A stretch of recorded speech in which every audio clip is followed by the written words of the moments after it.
Hello everybody, Silas here today, and actually I'm recording this towards the end of the video. This video started out like just any other video. It wasn't anything special, but as you'll see here in just a minute, things quickly changed. I'm not going to explain anything yet. You'll understand when you see it.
What is going on, everybody? Silas back again today, and it's cold.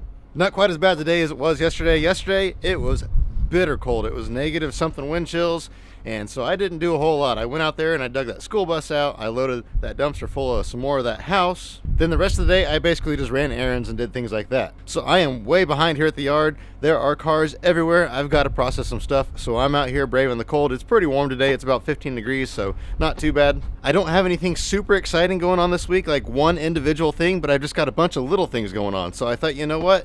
I'm just going to record a little bit here and there all week, and we'll put it all together. So a quick synopsis of what I think is going to happen in this video. You guys know stuff that doesn't always go to plan. But anyway, what I think is going to happen this week is right now I'm out here processing cars. I've got a whole pile of catalytic converters over here that I've ripped off of all these cars behind me. I'm going to probably pull off a few more of those, pull a few more batteries out, and then after that I'm going to load those up, take those, run those by storage. I got to go out there, meet the people coming on that bus. I got quite the pile going on down here. I don't remember what all I pulled them off of, Impalas and Ford trucks, and I think a Ford 500 or Taurus or something. I don't remember what it all came off of. But it's a pretty good little pile, not bad for about 2 hours of work. I'm going to shove this tire through the windshield of this car here in just a minute. I've got this little Toyota pickup. It's wrecked, so it probably runs. It's got a little 4-cylinder in it. I think it's a 92 or 3 model, something like that. I don't know, it's got a lot of good little pieces on it. Body-wise, it's pretty well junk. It's got good doors and a good tailgate, but that's about it. Maybe a good back bumper, but I don't know. These trucks are kind of popular. Somebody might want parts off of it. I crushed a 4-wheel drive one of these the other day just because I was frustrated with it. Everybody offered me nothing for parts, so honestly I'll probably do the same on that one. But before I leave here, I'm hoping I can get this car processed. It's got 4 converters on it and a battery in it. This is one of the ones from the auction. Super clean body on this, but nobody wants these. Later in the week, the plan is I got to go back out to that auction. I've got all those wooden shelves in that little dairy barn or flower barn or whatever that thing is. I don't even know what it is. But anyway, we got to get those shelves out of there. And then I've got a guy coming Saturday morning to pick up a truck cab and front clip off of an old 55 Chevy, so I got to get that cut off.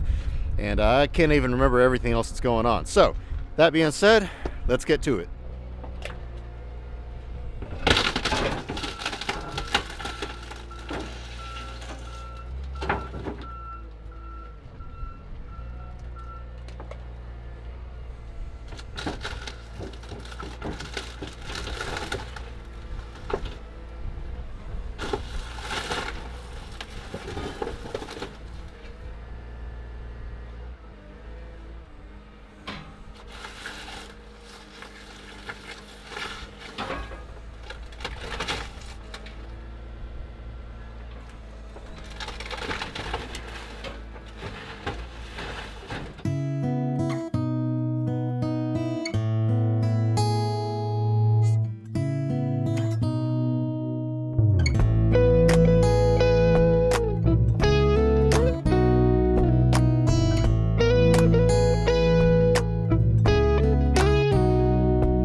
And now we are at this point of the video. To understand what's going on here, let me back up and explain the situation a little bit. What happened was I got a call from the police and they said, there's a bunch of converters that were stolen and this guy is the prime suspect. If he calls you wanting to sell converters, let us know and we'll come over there and apprehend him. I said, okay, no problem. A little bit later, I get a phone call from that guy and he says he has a converter. So I call the police back and I said, he's on his way. The police come over, they sit down the road. That guy comes over, he hands me the converter. I set the converter down, I start looking at it.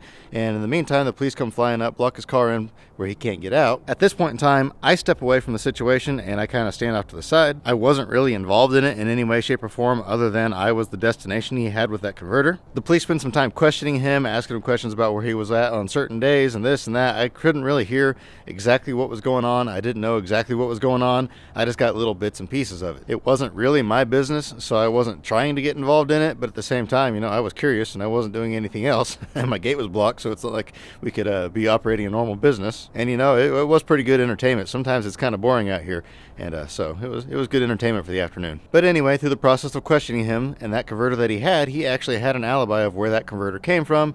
And they called the guy where he said he got it from. That guy says, yeah, the car's in my driveway. We're just parting it out. We're going to scrap it out. And they went and checked, and sure enough, the car was there. Everything seems to be legit on it. Long story short, I guess he had actually sold some other converters in Wichita, which is about a little under an hour drive from here. So he had sold those the prior day. Whether or not those were stolen converters that he sold in Wichita, I don't know. I guess there was a bunch more stuff that was stolen at that location where those converters were, some tools and whatnot. And so they searched his vehicle and they found some tools that matched the description of what was taken. However, they couldn't 100% verify it. So they just confiscated the tools and put them in their vehicle and said they would have to take them back and verify whether or not those were for sure it. And if they weren't it, then he could get his tools back.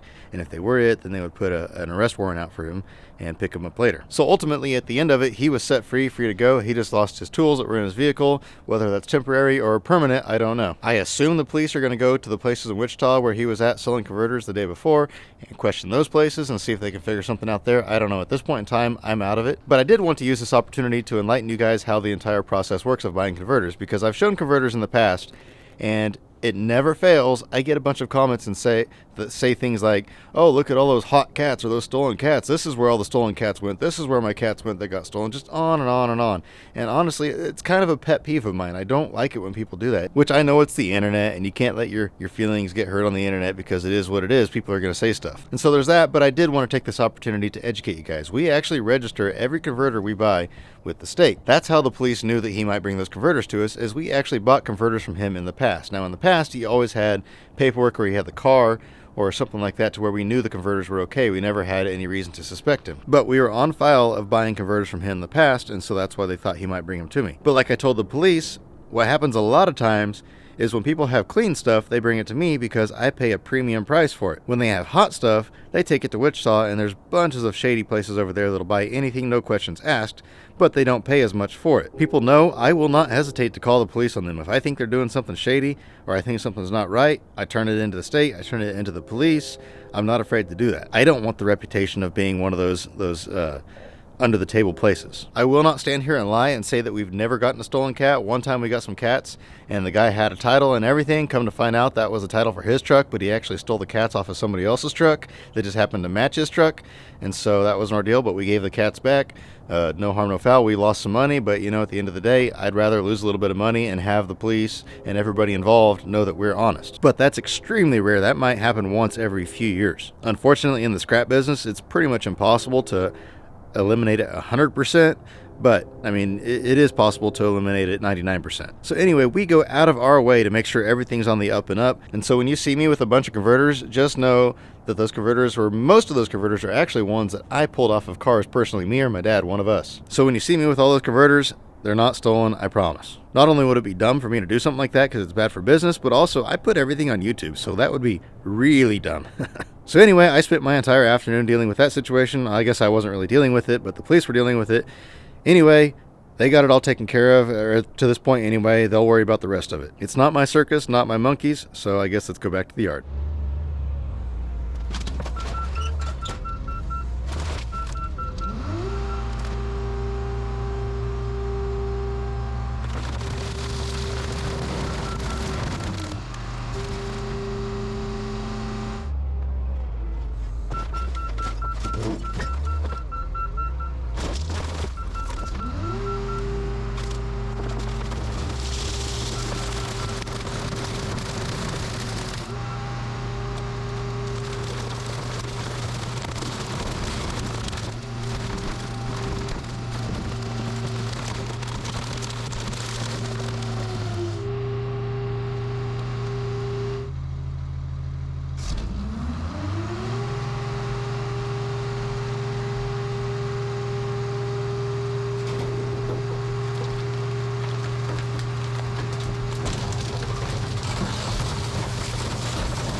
Well guys, with that, I think I'm going to go ahead and close this video out. I had some more stuff going on this week, but pretty much everything fell through. I had a guy supposed to give me $1,400 for a 55 Chevy truck, but then he messaged me back and he said, my wife said I can only spend $1,000. And I said, well, I can't sell it quite that cheap.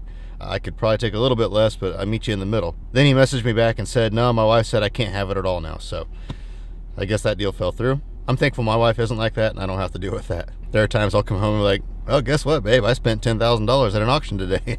And she doesn't get mad or upset or anything like that. Sometimes she's like, you spent how much? But, you know, she's really just giving me a hard time. She's not actually upset about it. Then I had a bunch of other stuff going on too, but nothing super exciting. All I did yesterday was process cars. I didn't even record a single thing. I've got a bunch of stuff processed. I got a couple cool cars in though, so I think next week I'm probably going to do a crushing video, and there's a couple cool cars I think we need to crush. So be looking for that. Today's agenda is I've got some antique trucks coming in, but I think I'm going to make that a separate video because there's a bunch of them coming in. It's going to be a busy day today. So I know this video is a little bit different. There wasn't a whole lot of action in this video. It was more talking, but I just wanted to give you guys a little bit of a glimpse inside what goes on at the junkyard. Kind of a little behind the scenes look. So with that, I'll let y'all go. I hope you have an absolutely fantastic rest of your day. And remember to get out there and find an adventure. Just make sure it's a legal adventure and don't be getting into trouble. We'll see you next time.